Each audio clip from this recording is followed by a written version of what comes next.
उनको जिस तरह सत्ता से जाना पड़ा है उसी तरह बीजेपी को भी सत्ता से जाना, इसीलिए समर्थन कर रहे होंगे ताकि अतरोलिया पर संजय निषाद अपना दावा छोड़े। आखिरकार क्यों संजय निषाद और ओम प्रकाश राजभर अपनी ही सरकार को ललकार रहे? क्यों ओम प्रकाश राजभर और संजय निषाद बीजेपी को चेतावनी दे रहे हैं? बीजेपी गठबंधन में है, लेकिन गठबंधन धर्म क्यों नहीं निभा रहे? क्यों 2027 के विधानसभा चुनाव से पहले याद आ रहा है अपने समाज के हितों के लिए कार्य करना? आखिरकार ये सवाल संजय निषाद और ओम प्रकाश राजभर को लेकर क्यों खड़े हो रहे हैं? बीते दिनों हमने चर्चा की कि कैसे संजय निषाद ने ये कहा कि बीजेपी सत्ता में नहीं आए, बीजेपी सरकार गिर जाएगी अगर हमारे समाज यानी कि निषाद समाज के आरक्षण के मुद्दों पर गंभीरता से सोचा नहीं गया, आरक्षण नहीं दिया गया, उन्हें एससी कैटेगरी में शामिल नहीं किया गया तो सरकार का टिकना मुश्किल हो जाएगा। वहीं अब ओम प्रकाश राजभर जो संजय निषाद के खिलाफ ही नजर आते थे, उनकी ही विधानसभा सीटों पर अपने आप की पार्टी को उतारने के लिए तैयार थे, वही ओम प्रकाश राजभर अब क्यों कह रहे हैं कि वो संजय निषाद का साथ देने के लिए तैयार है? अगर वो धरने पर बैठते हैं तो हम उनका दाहिना हाथ बनकर बैठेंगे, और वो क्यों कह रहे हैं कि हम भी आरक्षण के पक्षधर हैं? ऐसे कई बड़े सवाल खड़े होते हैं सिर्फ और सिर्फ बयानबाजी के आधार पर, और इन तमाम सवालों पर चर्चा करेंगे। वरिष्ठ सहयोगी अमन जी हमारे साथ मौजूद हैं। सर, बीजेपी के साथ हैं, गठबंधन में है, शांति बनाए रखनी चाहिए कि बीजेपी जब सीट बंटवारा करेगी एनडीए के अंदर तब देखना होगा कि मन मुताबिक सीटें मिलती हैं या नहीं मिलती हैं, लेकिन अभी से हो हल्ला हो रहा है। ओम प्रकाश राजभर जो संजय निषाद की अतरोलिया सीट को लेकर ये चर्चा करते थे कि जो गढ़ माना जाता है, निषाद समाज का गढ़ माना जाता है, वहां अब संजय निषाद की पार्टी से कोई प्रत्याशी नहीं बल्कि ओम प्रकाश राजभर खुद अपना दावा ठोकते हुए नजर आते हैं, और अब वो आरक्षण के पक्षधर होने की बात करते हैं और ये तक कहते हैं कि वो इस समाज की मांग के साथ मजबूती के साथ उनके साथ खड़े हैं।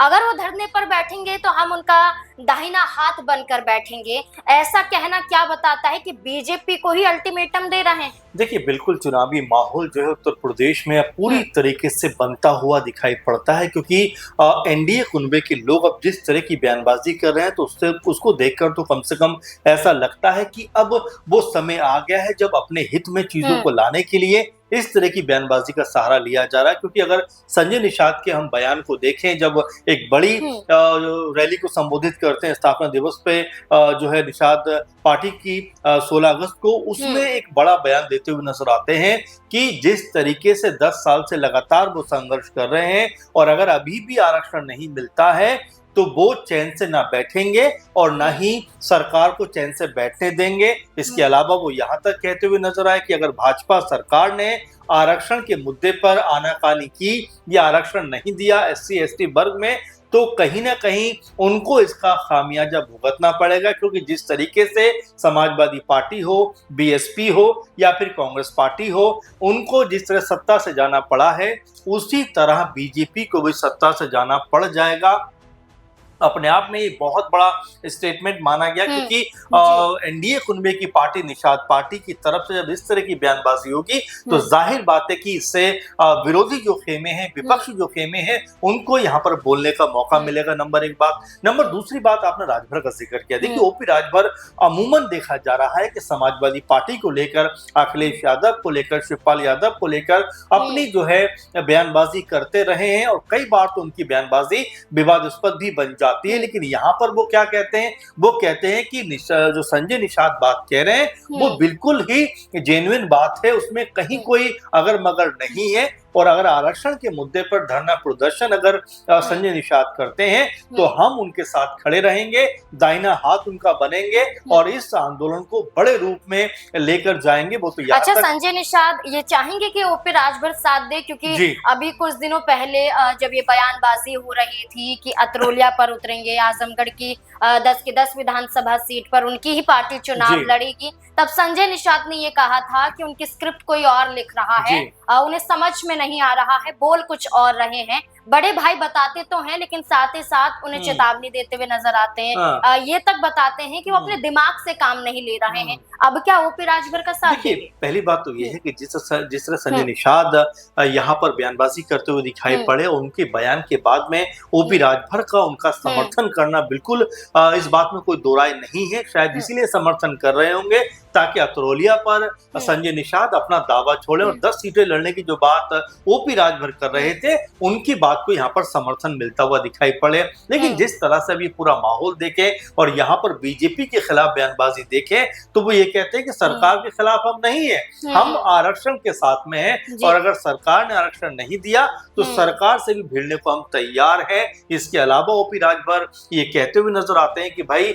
आरक्षण मिलने का हक है, आरक्षण मिलना चाहिए, और इस मुद्दे के ऊपर हम संजय निषाद के साथ कदम से कदम मिलाकर चलने को तैयार हैं। उनका समर्थन करने को यहाँ पर हम एकदम से उनके साथ में खड़े रहने को तैयार है। अब ऐसे में इस तरह की बयानबाजी का कितना असर पड़ता हुआ दिखाई पड़ेगा, क्योंकि अगर हम छोटे छोटे दलों की बात करें तो बीजेपी को पता है कि छोटे दलों की अहमियत क्या होती है। आप देखेंगे बिहार में किस तरीके से समीकरण साधते हुए बीजेपी ने उपेंद्र कुशवाहा की आरएलएम को भी साथ रखा, तो चिराग पासवान को भी साथ रखा, तो हम पार्टी को भी साथ रखा जीतन राम मांझी की, और जेडीयू उनके साथ थी। तो ऐसे में बीजेपी चीजों को मैनेज करना जानती है। लेकिन यहाँ पर जिस तरह से अब सरकार के खिलाफ ही बिगुल फूंकता हुआ दिखाई पड़ता है, जहां पर सीटों को लेकर कोई बात नहीं है, लेकिन यहाँ पर सीधे सीधे सरकार से सवाल है, और उन्हीं के लोग सवाल करते हुए दिखाई पड़ते हैं, क्योंकि ओपी राजभर और संजय निषाद दोनों सरकार में मंत्री हैं। अच्छा, चलिए बयानबाजी कर रहे हैं ये आप सीमित बयानबाजी भी नहीं मानेंगे, क्योंकि जिस लेवल की बयानबाजी है इसमें साफ तौर पर नजर आ रहा है कि आप अल्टीमेटम दे रहे हैं, आप चेतावनी दे रहे हैं, आप चुनौती दे रहे हैं। लेकिन अगर बीजेपी ये सब कुछ सुन रही है, सह रही है, तो ऐसा ना हो कि जब सीट बंटवारा हो तो तब उन्हें नुकसान झेलना पड़े। देखिए, ये तो बात पहले भी ओपी राजभर कह ही चुके हैं कि भाई अगर हम बंदूक का लाइसेंस मांगते हैं तो कट्टे का लाइसेंस मिलता है। तो उनको खबर है कि बीजेपी की तरफ से उतना महत्व उनको नहीं मिलेगा। और सबसे बड़ा जो इसमें पॉलिटिकल एंगल हम तलाशें, तो जिस तरह अखिलेश यादव ने यहाँ पर तमाम तरह से कह दिया कि भाई इनको 40 मिलेंगी, इनको 73 मिलेंगी, इनको इतनी मिलेंगी, उसके बाद में एनडीए कुनबे में खलबली मची हुई भी दिखाई पड़ती है। क्योंकि जो सीटें अखिलेश यादव कह रहे हैं, अगर उस पे ओपी राजभर कहेंगे कि भाई हमें इससे कम सीटें चाहिए, तो उनकी पार्टी नाराज हो सकती है। बीजेपी क्या कहे ना कहे, मुश्किल में फंसी हुई दिखाई पड़ती है। इसीलिए तमाम तरह की अलग अलग बयानबाजियां हो रही है, और इसमें कहीं ना कहीं ऐसा लगता है कि जो बीजेपी है या जो भी आला कमान बीजेपी में है, वो इस बात को लेकर परेशान जरूर होंगे कि आखिर सीटों के ऊपर जो बात कही गई है उसमें हाँ कहें या ना कहें। क्योंकि लगभग 162 सीटें इस पूरे के पूरे जो एनडीए कुनबे को देने की बात हो रही है अखिलेश के द्वारा। अब क्या ये होता हुआ दिखाई पड़ेगा, ये अलग बात है। लेकिन ऐसे में चिराग पासवान भी आने को तैयार है, जेडीयू भी उत्तर प्रदेश में आने को तैयार है। तो यहाँ मामला जो है उतना आसान दिखाई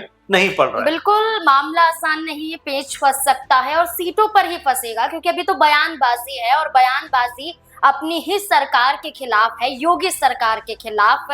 एक तरह से चेतावनी दी जा रही है कि उनकी मांगों को नहीं सुना गया तो सारे जो पिछड़े वर्ग हैं वो उतरकर सड़कों पर आ जाएंगे और एक तरह से चुनौती देंगे कि मांग पूरी नहीं तो वोट नहीं। और अक्सर देखा जाता है तो कई ऐसे पोलिंग बूथ पे नजारे देखने को मिलते हैं जब उनकी मांगे पूरी नहीं होती हैं तो वोट का बहिष्कार भी किया जाता है कि हम वोट देने नहीं जाएंगे। तो ऐसी स्थिति ना बन जाए आने वाले वक्त में, ये भी एक बड़ा अब यही देखना होगा कि बयानबाजी के आधार पर कहीं इनका ही पत्ता ना कट जाए, कहीं ऐसा ना हो कि ये बीजेपी के खिलाफ क्या बीजेपी ही इनसे गठबंधन तोड़ने का इरादा बना ले, या सीटों के दौरान जब बंटवारा हो तो इतनी सीटें दी जाएं कि ओम प्रकाश राजभर खुलकर सरकार के खिलाफ आ जाएं। क्योंकि अभी बयानबाजियों से तो दो तरफा बयान दे रहे हैं, अब देखना होगा कि जब सीट बंटवारा होगा तब क्या ओम प्रकाश राजभर का रिएक्शन होने वाला है।